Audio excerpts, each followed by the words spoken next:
کہ ہم نے جنوں اور انسانوں کو پیدا کیا کہ وہ عبد بن جائیں، عبادت کریں، عابد بن جائیں. صحیح ہے. مگر پیدا اس کے لیے کیا، مگر اس مقصد کے مطابق زندگی گزارنے والے تو کم ہوتے ہیں. کچھ ہوتے ہیں کہ جو زندگی کے کسی مرحلے پر عبدیت کا مظاہرہ کرتے ہیں، کبھی سرکشی کا مظاہرہ کرتے ہیں. صحیح. مگر وہ کہ جس کو پروردگار عالم علی الاطلاق عبدیت کی سند دے رہا ہے اس آیت میں، وہ پیغمبر اکرم. واہ واہ کہ سبحان الذی اسریٰ بعبدہ، کہ بے عیب ہے وہ ذات کے جو لے گئی اپنے عبد اور اپنے بندے کو. یعنی وہ ہے کہ جسے علی الاطلاق عبد اور بندہ کہا جائے گا. اچھا پھر آپ ذرا دیکھیے، وہ عبد ہے یعنی معبود کے سامنے جھکا، تو اس جھکنے کا نتیجہ کیا ہے؟ اور پھر اس کو ذرا دوسرے انداز سے دیکھیے کہ جنہوں نے زمین میں بلند ہونے کی کوشش کی اور چھانے کی کوشش کی، چھا جانے کی کوشش کی، ان کے ساتھ خدا نے کیا کیا. ہمیں قرآن مجید کے اندر 2 ریفرنسز ملتے ہیں اور ایک ہی سورہ کے اندر، سورہ قصص، جہاں پروردگار عالم نے فرعون کا تذکرہ کیا تو کہا الا فی الارض، اس نے زمین میں تکبر کا مظاہرہ کیا، بڑا بننے کی کوشش کی. بڑا بننے کی کوشش کی، بھیجا گیا تھا بندہ بننے کے لیے، مگر وہ بڑا بننے کی کوشش کر رہا تھا. اور قارون کے بارے میں کہا بغا علیہم، کہ تھا وہ قوم موسیٰ میں سے مگر اس نے چھا جانے کی کوشش کی اپنے مال کی وجہ سے. وہ اپنے اقتدار کی وجہ سے بڑا بننے کی کوشش کر رہا ہے، یا اپنے مال کی وجہ سے چھا جانے کی کوشش کر رہا ہے. جب انکساری کمپرومائز ہوتی ہے تو ابدیت کہاں رہی؟ پھر تو وہ بڑا بننے کی کوشش کرتا ہے. پروردگار نے سمجھایا کہ جو بڑا بننے کی کوشش کرتا ہے، تو فرعون جو بڑا بن رہا تھا تو اسے ہم نے سمندر میں غرق کر دیا. قارون جو اپنے مال کی وجہ سے چھا جانے کی کوشش کر رہا تھا، اس کے گھر سمیت اسے زمین میں دھسا دیا. اور وہ جس نے ابدیت کا مظاہرہ کیا، پھر ہم نے اسے جھکنے نہیں دیا. ہم اسے اتنا بلند کرتے ہیں کہ لیلا من المسجد الحرام الی المسجد الاقصی، ایک رات میں اسے لے جاتے ہیں مسجد حرام سے بلند نقطۂ سجود. واہ واہ واہ واہ، کیا کہنا. اور ابھی تھوڑا سا یہ ہم نے آج کل کے حالات میں ریلیونس کی سمجھی تاکہ ہم ذرا ہسٹری کو بھی تھوڑا سا سمجھ سکیں. تو اس لیے بتائیے کہ اس زمانے میں جب ظاہر کفار مکہ ہیں، سرکار دو عالم صلی اللہ علیہ وآلہ وسلم پیغام دے رہے ہیں، وہاں سے پیغام نہ صرف مسترد ہو رہا ہے بلکہ رد عمل بہت متشدد قسم کے بھی آ رہے ہیں، اور اس میں ایک رات یہ واقعہ ہو جاتا ہے. تو ہمیں ذرا ایک لمحے کے لیے اس زمانے میں لے جائیے اور بتائیے کہ پھر اس کا کیا امپیکٹ ہوا اس وقت کے حالات میں. ایک تو حجت تمام ہو گئی. یعنی اگر آپ غور فرمائیے، عملی طور پر پیغمبر اکرم کے اس معجزے کے ذریعے سے، جیسا کہ مفتی صاحب ارشاد فرما رہے تھے، اور میں یقیناً اس بات کو محسوس کرتا ہوں کہ مفتی صاحب اتفاق کریں گے کہ شق القمر کا بھی تذکرہ قرآن مجید کے اندر، اور اسی طریقے سے دوسرے بعض معجزات. تو ظاہر ہے کہ یہ تو بہت ہی نمایاں ہو گیا، خود قرآن مجید کا معجزہ، اور اسی طریقے سے یہ شب معراج کا جو واقعہ ہے وہ اتنا بڑا معجزہ بن گیا کہ جب لوگ پوچھ بھی رہے ہیں کہ آپ نے راستے میں کیا دیکھا، اس لیے کہ بیت المقدس کا جب حوالہ دیا جا رہا ہے کہ میں وہاں گیا، پھر اوپر گیا، اور ان تمام تر چیزوں کو میں نے مشاہدہ کیا. صحیح ہے. تو پھر بہت سے قافلے جا رہے تھے کہ جن کے بارے میں وہاں کے لوگوں کو یہ اطلاع تھی کہ وہ آنے والے ہیں. تو انہوں نے پوچھا کہ بتائیے اس قافلے کے بارے میں آپ کے پاس کیا خبر ہے، اس قافلے کے بارے میں آپ کے پاس کیا خبر ہے. اور پیغمبر اکرم بتاتے جاتے تھے، اور پھر جب وہ آئے قافلے تو یہ کراس چیک ہو گیا، سب ویریفائی ہو گیا. یعنی اب آپ ذرا دیکھیے وہ جو مانوی معجزہ ہے وہ کس طریقے سے محسوس کے ساتھ کوریلیٹ کر رہا ہے. ہاں، کہ جس طریقے سے اس کے بعد پھر اس کو ریفر کرنا ممکن ہوا. اب اس کے بعد اگر کوئی نہیں مانتا تو نہ ماننے والے تو بہت کچھ نہیں مانتے. وہ تو شق القمر میں بھی پھر بعد میں نگیٹ کر دیا تھا نا. تو وہاں پر بھی ختم اللہ علی قلوبہم والے جو کیسز ہیں کہ جس میں دلوں پر مہرے ہیں، وہ تو پھر ایکسیپشنل ہیں. لیکن جو ماننا چاہتے ہیں اور دلیل کے منتظر تھے، ان کے لیے بہت قوی دلیل بن گئی. دوسری بات آپ یہ بھی دیکھیے کہ 2 مقامات اگر ہم تاریخی اعتبار سے دیکھیں تو ان کو پروردگار عالم نے بہت محترم قرار دیا. ایک خانہ کعبہ کو اور دوسرے بیت المقدس کو. صحیح ہے. اور ان دونوں کے حوالے سے یعنی ارض مقدس، یہ قرآن مجید کی تعبیر ہے کہ حضرت سلیمان علیہ السلام، ان سے پہلے داؤد علیہ السلام، ان سے پہلے طالوت، ان سے پہلے یوشع بن نون، ان سے پہلے موسیٰ علیہ السلام. ظاہر ہے کہ یہ تو پوری ایک ترتیب چل رہی تھی نا. صحیح ہے. تو اس جگہ کی ایک اہمیت تھی. بلکہ ایون اگر آپ چلے جائیں یعقوب علیہ السلام کے زمانے، ابراہیم علیہ السلام کے زمانے، صحیح ہے. تو یہ تمام انبیاء کے زمانے میں اس کی اہمیت تھی. خانہ کعبہ بھی ابراہیم علیہ السلام کے زمانے میں، بلکہ قرآن کی صراحت ان اول بیت وضع للناس، پہلا گھر. یہ 2 اہم مقامات. صحیح. اور پیغمبر اکرم کے زمانے میں جو اہل کتاب تھے وہ ارض مقدس کے مقابلے پر کسی چیز کو خاطر میں لانے کے لیے تیار نہیں تھے. ٹھیک ہے. پروردگار عالم نے دونوں کے بارے میں کہا، یعنی دونوں کے حوالے سے. ایک تو بیت اللہ شریف، مسجد الحرام، بلند نقطۂ سجود، درمیان میں پیغمبر اکرم بیت المقدس سے ہو کر جا رہے ہیں. تو اب اس کے بعد ایک طرح سے بعض مفسرین نے یہ کہا کہ مشرکین کا قبضہ تھا خانہ کعبہ کے پاس، صحیح ہے. ان کا تسلط تھا بیت المقدس کے پاس. ٹھیک ہے. اور پروردگار عالم نے دونوں کو گویا پیغمبر اکرم کے حوالے کر دیا کہ اے حبیب، جتنی بھی نشانیاں ہیں، جتنی بھی عظمتیں ہیں، وہ سب کی سب آپ کے پاس ہے اور آپ کے تصرف میں ہے کہ آپ جیسے اس کا استعمال. سبحان اللہ. کیا کہنا ہے، کیا کہنا ہے. مفتی عامر صاحب، ابھی چونکہ آج کی شب میں ان چیزوں کا بڑا تذکرہ ہوتا ہے تو اس حوالے سوالات بھی آتے ہیں. سدرۃ المنتہا کا بہت تذکرہ ہوتا ہے اور وہ آیت ہے. اگر یہ بھی ہمیں آسان الفاظ میں سمجھا دیں کہ یہ کیا ہے سدرۃ المنتہا یعنی؟ سدرۃ المنتہا کے بارے میں آتا ہے کہ یہ بیری کا ایک درخت ہے. ہاں ہاں اور اس سے مراد یہ ہے کہ جہاں پہ عالم خلق کی انتہا ہو جاتی ہے. صحیح ہے. یعنی فرشتے جہاں پہ جمع ہوتے تھے مخلوقات میں سے، تو فرشتوں کا وہ آخری مقام جو ہے وہ سدرۃ المنتہا کہلاتا ہے. اوکے. بعض مفسرین نے یہ کہا کہ یہ وہ جگہ ہے کہ جہاں پہ حضرت جبرائیل علیہ السلام تشریف فرما رہتے ہیں، یعنی یہ ان کا مقام ہے. اوکے. تو گویا کہ یہ عالم خلق کی انتہا ہے. اب ظاہر سی بات ہے کہ جب قرآن پاک میں اس الفاظ کا استعمال کیا جائے گا، ان واقعات کا ذکر کیا جائے گا، اس وقت کے لوگ، بعد کے لوگ، آنے والے لوگ، پھر اس کے اندر گہرائی اتنی ہے تو ورڈ ایسے سمبولیکل یوز کیے کہ ہر زمانے میں اس کی اپلیکیشن رہے اور ہر طبقے کے لوگ، یعنی جو جتنا انٹلیکٹ ہے اور جتنی گہرائی میں جانا چاہے اس ورڈ کے اعتبار سے وہ اتنی گہرائی میں اور آپ کرنے والے اعمال یا کچھ جو اس حوالے سے کچھ فرمائیں گے آج کی شب یا کل کے دن کی مناسبت سے؟ میں یہ سمجھتا ہوں آپ نے ایک سوال بھی کیا، اس کے ضمن میں رضا بھائی نے بھی بڑی پیاری گفتگو کی. میں صحیح بات بتاؤں کہ ایک تو مفتی صاحب نے جو عشق کے نقطے بتائے، پھر جو رضا بھائی نے معراج کے حوالے سے جو میسیج دیا، داؤدانی بھائی نے سوری، تو وہ اتنا زبردست میسیج تھا کہ دیکھیں جو اللہ کے لیے جھکتا ہے اللہ اس کو بلند کرتا ہے. نبی کا بلند ہونا، قارون کا، ابو جہل کا، فرعون کا پست ہونا، یہ مثالیں ہیں. سیرت کے حوالے سے آپ نے جب فرمایا نا کہ اس زمانے میں لے جاؤ، دیکھیں نبی کریم علیہ السلام نے اعلان نبوت کے بعد 11.5 سال تک جو محنتیں کیں، جو مشقتیں کیں، ایک تسلسل تھا. جو حکم ملتا گیا نبی کریم علیہ السلام کرتے چلے گئے. اس میں تکالیفیں بھی برداشت کی، صعوبتیں بھی برداشت کی، اذیتیں بھی برداشت کی، مصیبتیں بھی برداشت کی. یہاں تک کہ ایک وقت ایسا آ گیا کہ حضرت خدیجہ رضی اللہ تعالیٰ عنہ اور حضرت ابو طالب، اتنا بڑا اسلام کا مددگار، اتنا بڑا اسلام کا معاون، یہ 2 ہستیاں انتقال کر گئیں. تو ایک غم کا موقع تھا، ایک تکلیف کا موقع تھا، اس عام الحزن قرار دیا، غم کا سال قرار دیا. اس سے اہمیت پتہ چلتی ہے جناب ابو طالب کی اور حضرت خدیجہ کی کہ یہ کس طرح دین کے لیے سپورٹر تھے، نبی کریم علیہ السلام کے کیسے معاون تھے. تو جب یہ واقعات ہوئے، یعنی ایک پیچھے مصیبتیں چل رہی تھیں، پھر اوپر سے یہ بہت بڑا واقعہ.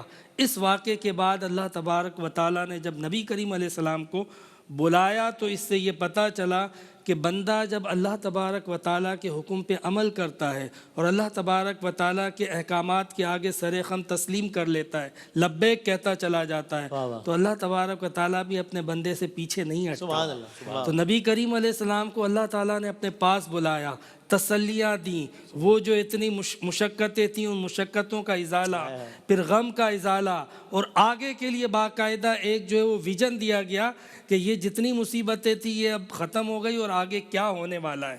پھر اسی طریقے سے نبی کریم علیہ السلام امت کے لیے، ایمان لانے کے لیے، لوگوں کے کفر کے لیے، لوگوں کی گمراہیت کے لیے پریشان تھے اور فکر میں مبتلا تھے. تو اللہ رب العزت نے نبی کریم علیہ السلام کو اس حوالے سے بھی تسلی دی، نماز کا تحفہ بھی دیا. تو جو تحفہ اللہ تعالیٰ نے اس رات کو نبی کریم علیہ السلام کو دیا، میں سمجھتا ہوں کہ بے شمار احکامات ہیں جو زمین پر نازل ہوئے. نماز ایک ایسا تحفہ ہے، اس کو 2 اعتبار سے دیکھیں. ہم ایک دیکھتے ہیں کہ فرائض واجبات، تو اس اعتبار سے نماز کی اہمیت یہ ہے کہ فرض ہے، اور فرائض میں بھی سب سے اعلیٰ ترین فرض اور اعلیٰ ترین فرض میں سے بھی رکن میں بھی اول. صحیح. واہ واہ. دوسرا اس حیثیت سے دیکھیں کہ یہ عبادت ہے اور اللہ کا تحفہ ہے. صحیح. تو محبت اور عاشقوں کی نگاہ سے بھی دیکھیں کہ تحفے کی قدر کس طرح کی جاتی ہے. ہم جس طریقے سے تحفے کی ناقدری کر رہے ہیں، اللہ رب العزت نے نبی کریم علیہ السلام کو براہ راست عطا کیا تھا. تو ہمیں چاہیے کہ ہم اس رات کی برکت سے نبی کریم علیہ السلام کو ملنے والا تحفہ اور نبی کے صدقے سے ملنے والا امت کو جو تحفہ تھا، نماز کا تحفہ، نماز کا وظیفہ، نماز کا عمل، اس کو اچھی طرح پکڑ لیں کہ آج کی رات اللہ رب العزت نے حضور علیہ السلام کو نماز عطا کی، نماز فرض کی گئی. تو ہم نبی کریم علیہ السلام کی معراج یہ تھی کہ آپ اوپر گئے، تو ہم بھی اگر معراج پر جانا چاہتے ہیں تو اپنی اپنی پیشانیوں کو رب کے حضور جھکا دیں. کیا بات ہے، نماز مومن کی معراج. نماز مومن کی معراج. سبحان اللہ. واہ واہ. واہ واہ. اب اگین بہت سارے سوالات ہیں. ایک تو یہ جنت اب وہ مختلف ٹرمز یوز ہوتی ہیں نا, لوگ اس کا پوچھتے ہیں کہ جنت الماوا, یہ اگر یہ ایکسپلین کر سکیں. پھر ایک آدھ اور سوال بھی ہے ذرا. دیکھیں بنیادی طور پر مأوا جو ہے ٹھکانے کا نام, ٹھیک ہے, کہتے ہیں ٹھکانہ. صحیح ہے. مأوا یہ اس میں ظرف ہے, اور جنت المأوا یہ جنت جس طرح جنت الفردوس ہے, یہ مختلف درجات ہیں, جنت النعیم ہے. اس طریقے سے اللہ رب العالمین نے جنت المأوا بھی ایمان والوں کے لیے جو ہے وہ ان کی ٹھکانہ مقرر فرمایا, اسے جنت المأوا کہتے ہیں. اوکے ٹھیک ہے, صحیح. اچھا اب یہ روزوں کا, یعنی ایک تو یہ بتائیے گا کہ کیا ایسا کچھ ہے کہ اگر کہا سب نے کہ روزہ رکھنا اچھی بات ہے, لیکن کیا ایسا بھی ہے فقہی اعتبار سے, کسی بھی اعتبار سے, کہ وہ اگر رکھیں تو 2 ہی رکھیں تسلسل سے, ورنہ کوئی فائدہ نہیں, ایک بات. اور دوسرا کل کے روزے کے بارے میں, یا کوئی بھی روزہ ہو, میں سوال کو جنرل کرتا ہوں, یا کوئی بھی نماز ہو, کوئی بھی عمل ہو جس کے بارے میں کہا جاتا ہے کہ مثلاً یہ 100 سال کے روزوں کے برابر ہے یا 100 سال کی نمازوں کے برابر ہے, تو مجھے اندازہ ہے کہ سوال ذرا تکرار سے ہوتا ہے, لیکن پھر بھی بار بار ہوتا ہے, اس لیے اس کا مطلب تشنگی ہے. تو یعنی اس سے پھر کیا مراد ہوئی کہ کوئی کہے میں نے تو فلاں دن روزہ رکھ لیا تھا, تو 100 سال کے روزوں کے برابر ہو گیا, تو اب اگر میں نے کوئی واجب روزہ چھوڑ بھی دیا ہے تو کور ہو جائے گا, اس لیے کہ 100 سال میں پلس میں چل رہا ہوں, سر پلس میں ہوں میں, مطلب اوکے میرا اکاؤنٹ پلس میں ایسا. لیکن جس نے شب قدر میں عبادت کی, تو مطلب یہ آپ دیکھیں نا کہ لیلۃ القدر خیر من الف شہر, 1000 مہینوں سے زیادہ بہتر. بیٹھ جائے پھر تو بس ایک ہی رات کر لیں, کہ کور ہو گیا. یہ مطلب نہیں ہوتا کہ اب آگے نیکیاں کرنا چھوڑ دیں. کسی نے 3 مرتبہ سورہ اخلاص پڑھی تو قرآن شریف کا ثواب مل جائے, وہی پڑھ لیں صرف. لیکن اس کا مطلب ہے کہ روزانہ یہی پڑھیں, قرآن شریف چھوڑ دے, اس کا مطلب ہرگز نہیں. اچھا اس دن کی یا اس رات کی فضیلت بتانا مقصود ہوتی ہے, نہ کہ یہ کہ وہ اختیار کر کے باقی عبادات چھوڑ دی جائیں. جیسے رجب کے مہینے میں آپ دیکھیں باقاعدہ روایت میں ملتا ہے کہ پہلی رجب کا روزہ رکھے تو 4 سال کے روزوں کا ثواب ملتا ہے, دوسرے دن کا روزہ رکھے تو 3 سال, اس طرح ملتا ہے روایات میں. تو اس کا مطلب یہ نہیں کہ اب سال کے روزے مکمل ہو گئے, 4 سال کے روزے مکمل ہو گئے, اب مجھے روزے نہیں رکھنے, بلکہ ماہ رمضان میں بھی کھاتا پیتا خدا نہ خواستہ پھرے اور کہے کہ بھائی میں نے تو رکھ لی ہے. ایسا ہرگز نہیں. فرائض واجبات اپنی جگہ قائم رہتے ہیں. صحیح. اور وہی کہ کیا ایسا ہے کہ 2 روزے تسلسل سے رکھیں ورنہ نہ رکھیں. اصل میں وہ میرے خیال میں یہاں سے اس روایت سے لیتے ہیں کہ جو حضور نبی کریم صلی اللہ تعالیٰ علیہ وسلم جب مدینہ منورہ تشریف لائے تو انہوں نے اہل یہود کو 10 محرم کا روزہ رکھتے ہوئے دیکھا. تو پوچھا تو انہوں نے کہا کہ یہ موسیٰ علیہ السلام کو چونکہ فرعون سے نجات ملی تھی تو اس کے شکرانے میں یہ روزہ رکھتے ہیں. تو آپ علیہ السلام نے فرمایا کہ یہود کے مقابلے میں ہم موسیٰ علیہ السلام کے زیادہ حقدار ہیں, تو آئندہ سال تم بھی روزہ رکھنا, اور اہل یہود سے مشابہت پیدا نہ ہو جائے تو پھر ایک روزہ ملا کر رکھنا. ٹھیک ہے نا, 27 اس کانٹیکسٹ میں نہیں ہے. اب یہاں پر یہ اس کانٹیکسٹ میں نہیں ہے. کوئی ایک روزہ رکھنا چاہے وہ ایک روزہ بھی رکھ سکتا ہے, 2 روزے رکھنا چاہے تو جتنا گڑ ڈالیں گے اتنا میٹھا پتہ چلا ہے. بالکل صحیح. اور رضا بھائی ابھی مطلب کنکلوڈ کرتے ہیں اس کو ایسا تھا کہ اب ظاہر ہے آج 27 رجب کل ہو جائے گی, یعنی کہ 2 یا 3 روز بعد ہم ماہ شعبان میں داخل ہو جائیں گے, پھر آگے ماہ رمضان ہے. تو ابھی آئی تھنک چونکہ اب اگلی جو اس طرح کی نشست ہوگی تب نصف اللہ نے اگر چاہے انشاءاللہ تو نصف شعبان تو گزر چکا ہوگا تب تک. تو this is I think a very ideal time کہ جب آپ بتائیں کہ اب یہ جب ہم کہتے ہیں دنیا میں بھی دیکھتے ہیں کوئی بڑا آدمی آ رہا ہوتا ہے تو ہم کہتے ہیں بھائی اب وہ آ رہے ہیں, ہم کسی جگہ پہ جاتے ہیں صدر صاحب آ رہے ہوتے ہیں تو پہلے سے بھائی یہ پروٹوکول یہ صدر صاحب کا کہ بھائی یہ سارے ارینجمنٹس کر لیے جائیں. تو اگر یہ 2 ماہ شعبان اور پھر رمضان جس کا اتنا بتایا گیا ہے, تو آئی ایم ازیومنگ کہ ان 2 مہینوں کے بھی کچھ پروٹوکولز ہوں گے کہ بھائی اس کے آنے سے پہلے یہ تیاری ہونی چاہیے.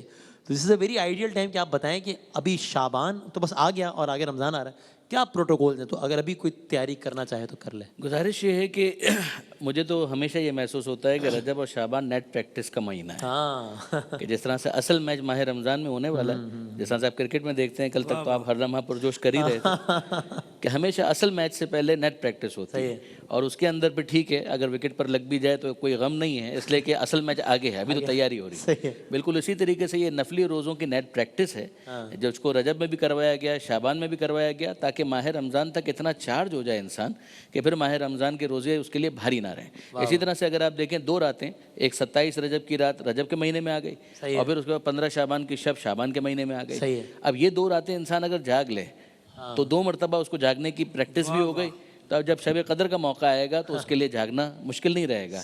اسی طرح سے کچھ اذکار, اورات, قرآن مجید کی تلاوت, اپنا تعلق تو سارا سال ہی رکھنا چاہیے, مگر ابھی سے اپنی اس پریکٹس کو بنائیں کہ وہاں پر جب پہلی رمضان سے روزانہ اگر 1 پارہ پڑھنا ہے